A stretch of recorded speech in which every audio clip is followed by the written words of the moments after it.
ಅವರಿಬ್ರು ಅಕ್ಕಪಕ್ಕದ ಮನೆಯ ಸ್ನೇಹಿತರು. ಬೇರೆ ಬೇರೆ ಸ್ಕೂಲ್ ಆದ್ರೂ ಕೂಡ ಇಬ್ಬರ ಮಧ್ಯೆ ಒಳ್ಳೆ ಫ್ರೆಂಡ್ಶಿಪ್ ಇತ್ತು.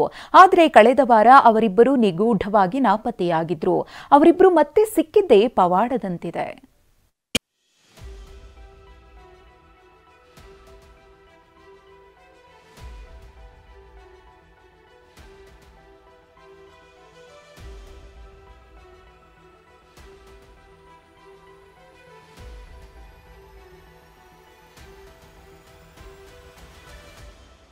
ಮಲೆ ಮಹದೇಶ್ವರ ಲಕ್ಷಾಂತರ ಭಕ್ತರ ಆರಾಧ್ಯ ದೈವ.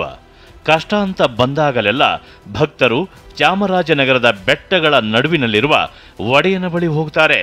ಹಾಗೆ ಇಲ್ಲೊಂದು ಕುಟುಂಬ ಮಕ್ಕಳು ಕಾಣ್ತಿಲ್ಲ ಅಂತ ಮನೆದೇವರಾದ ಮಾದಪ್ಪನ ಸನ್ನಿಧಿಗೆ ಪ್ರಾರ್ಥಿಸಲು ಹೋಗಿದ್ರು. ಆದರೆ ಇಲ್ಲಿ ಪವಾಡವೇ ನಡೆದಿದೆ.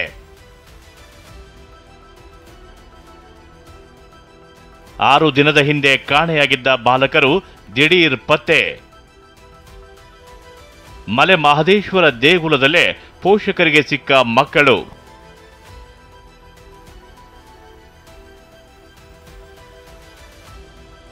ಫೋಟೋದಲ್ಲಿರೋ ಇವರು ಪಕ್ಕಾ ಚೆಡ್ಡಿ ದೋಸ್ತ್ಗಳು. ಒಬ್ಬ ರವಿ, ಮತ್ತೊಬ್ಬ ಪ್ರವೀಣ. ಬೆಂಗಳೂರಿನ ತಿಲಕ್ ನಗರ ಏರಿಯಾದ ಇವರು ಅಕ್ಕಪಕ್ಕದ ಮನೆಯವರು. ರವಿ 9ನೇ ಕ್ಲಾಸ್ ಓದ್ತಿದ್ರೆ ಪ್ರವೀಣ್ 7ನೇ ತರಗತಿ ಓದ್ತಿದ್ದ. ಈ ಕುಚುಕು ಫ್ರೆಂಡ್ಸ್ಗಳಿಬ್ರು 6 ದಿನಗಳ ಹಿಂದೆ ದಿಢೀರ್ ನಾಪತ್ತೆಯಾಗಿದ್ರು. ಇಬ್ಬರನ್ನ ಹುಡುಕಿ ದಿಕ್ಕೆಟ್ಟ ಪೋಷಕರು ತಿಲಕ್ ನಗರ ಪೊಲೀಸರಿಗೆ ದೂರು ಕೂಡ ಕೊಟ್ಟಿದ್ರು. ಪೊಲೀಸರ ಕೈಗೂ ಸಿಗದ ಮಕ್ಕಳು ಸದ್ಯ ಮಹದೇಶ್ವರನ ಸನ್ನಿಧಿಯಲ್ಲಿ ಪೋಷಕರ ಎದುರೇ ಪ್ರತ್ಯಕ್ಷವಾಗಿದ್ದಾರೆ. ಉರುಳು ಸೇವೆ ಮಾಡುತ್ತಿದ್ದಾಗಲೇ ಓಡಿ ಬಂದ ಮಕ್ಕಳು. ಮಾದಪ್ಪನ ಅಂಗಳದಲ್ಲಿ ಭಾವನಾತ್ಮಕ ಸನ್ನಿವೇಶ.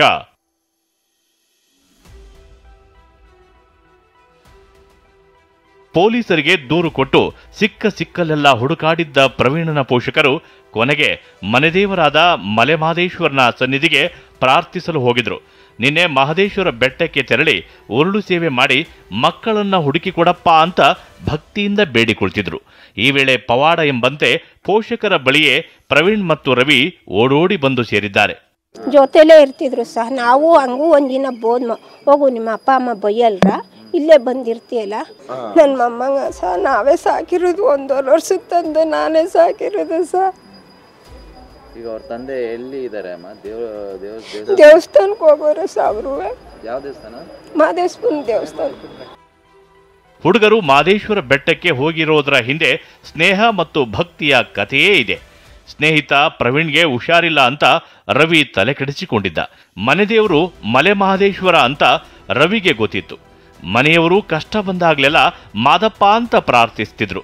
ಹೀಗಾಗಿ ಮಲೆ ಮಹದೇಶ್ವರ ಬೆಟ್ಟಕ್ಕೆ ಹೋಗೋಣ, ನಿಂಗೆ ಹುಷಾರಾಗುತ್ತೆ ಅಂತ ಪ್ರವೀಣನ್ನ ಕರ್ಕೊಂಡು ರವಿ ಹೋಗಿದ್ನಂತೆ. ಸದ್ಯ ಮಹದೇಶ್ವರನ ಸನ್ನಿಧಾನದಲ್ಲೇ ಮಕ್ಕಳು ಸಿಕ್ಕಿದ್ದು ಪೋಷಕರು ನಿಟ್ಟುಸಿರು ಬಿಟ್ಟಿದ್ದಾರೆ. ಮಾದಪ್ಪನಿಗೆ ಭಕ್ತಿ ಭಾವದಿಂದ ನಮಸ್ಕರಿಸಿದ್ದಾರೆ. ಪೊಲೀಸರು ಕೂಡ ಕಾಣೆ ಹಿಂದೆ ಬೇರೆ ಏನಾದರೂ ಕಾರಣ ಇದೆಯಾ ಅಂತ ಪರಿಶೀಲನೆಗೆ ಮುಂದಾಗಿದ್ದಾರೆ. ಜಗದೀಶ್, TV9 ಬೆಂಗಳೂರು.